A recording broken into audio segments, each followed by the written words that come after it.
Yun lang guys. Ganyan lang.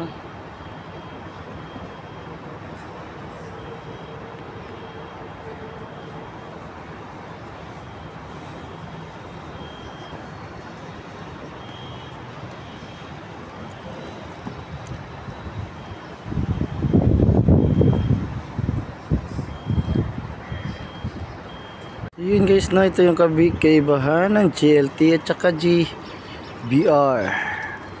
Ito yung GLT. Para din GBR pero wala lang mga yate. Ganun din, the same lang din sa GBR. Mas marami talaga tao sa GBR kaysa sa GLT.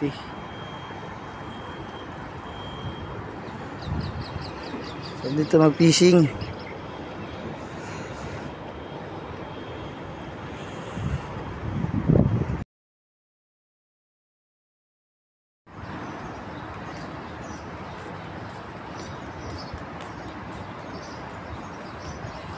So yun na nga guys, no?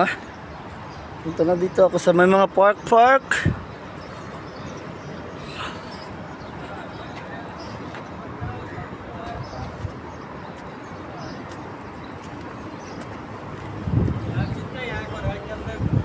So ito pala guys, no?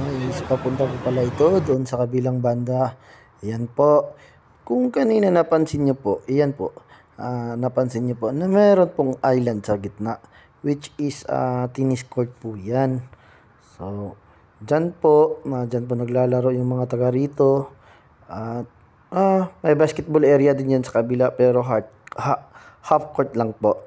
So ayan, kung napansin nyo yung mga unang upload ko, ganito din yung area, kaso dami pong mga yate na pinaparentahan. Dito po wala po talaga.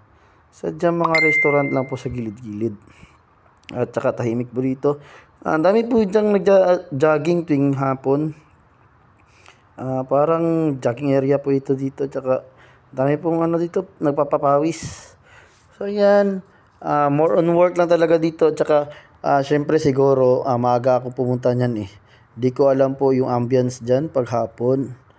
So ayan po, baka ako dami din tao dyan pag hapon.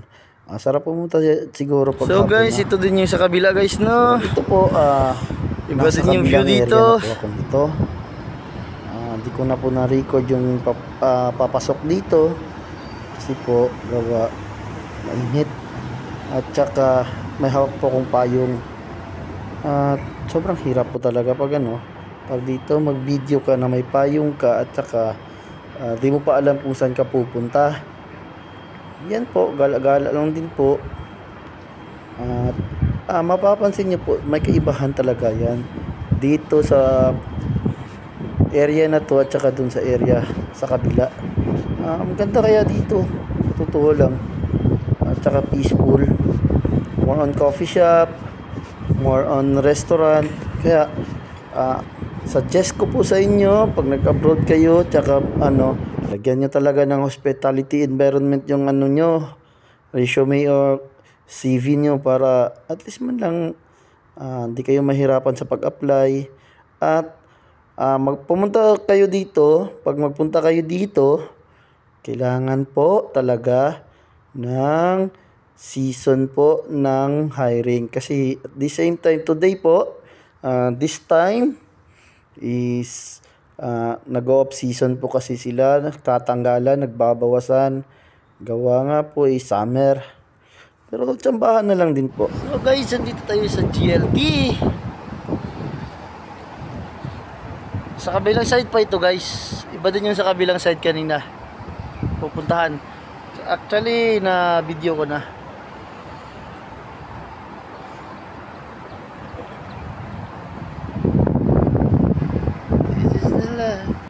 So ayun nga po, 'di ba napansin niyo po kanina na may island po sa gitna na ng tennis court.